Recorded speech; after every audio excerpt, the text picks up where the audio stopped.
BJP के DNA में आरक्षण का विरोध है। बीजेपी का वैचारिक स्रोत आरएसएस भी आरक्षण का घोर विरोधी है। यह बात हमेशा से स्थापित थी, पर अपने कुछ दिनों से ये और साफ होती जा रही है। तो चलिए आज चर्चा करते हैं बीजेपी के आरक्षण विरोधी कदमों की। लैटरल एंट्री में आरक्षण नहीं रखा गया। 69,000 शिक्षक भर्ती घोटाला जो हुआ उसमें आरक्षण का पालन नहीं हुआ उत्तर प्रदेश में।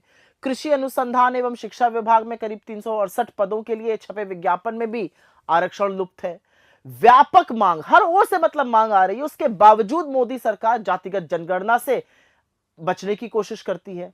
अब बात करते हैं आरएसएस के आरक्षण विरोधी चेहरे की। आरएसएस प्रमुख मोहन भागवत ने आरक्षण की समीक्षा, कोट अनकोट समीक्षा किए जाने की पैरवी की थी। 2017 में आरएसएस के तत्कालीन प्रचार प्रमुख मनमोहन वैद्य ने आरक्षण को जारी रखने का विरोध किया था।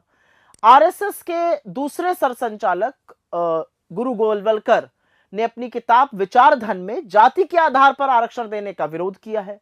राजनीतिक विश्लेषक और आरएसएस किताब के लेखक जयदेव डोले ने पुरजोर तरीके से यह बात कही है कि संघ आरक्षण के खिलाफ है।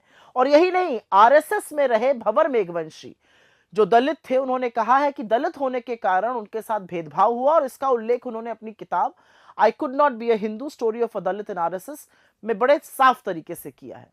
बीजेपी नेता संविधान बदलने के माध्यम से क्या कहना चाहते हैं? वो आरक्षण खत्म करना चाहते हैं। और अब बात कर लेते हैं नरेंद्र मोदी जी की। उनके विचार सुनकर तो आप बिल्कुल ही हैरान रह जाइएगा। नरेंद्र मोदी ने प्रधानमंत्री रहते हुए कहा है कि मैला ढोना जैसे अमानवीय पेशे को आध्यात्मिक अनुभव बताया है। और ये उन्होंने कहीं बोला नहीं है, किताब में लिखा है। यही नहीं, उन्होंने दलितों को एक समय में मंदबुद्धि तक कह डाला था। और संभवतः इसीलिए आदिवासी के सिर पर पेशाब हो जाए, दलितों पर हिंसा हो, दलित महिलाओं का उत्पीड़न हो, बर्बर रेप हो जाए, इन लोगों को फर्क नहीं पड़ता है। ये सारी अमानवीय हरकतें मोदी जी के कार्यकाल में और बढ़ी हैं।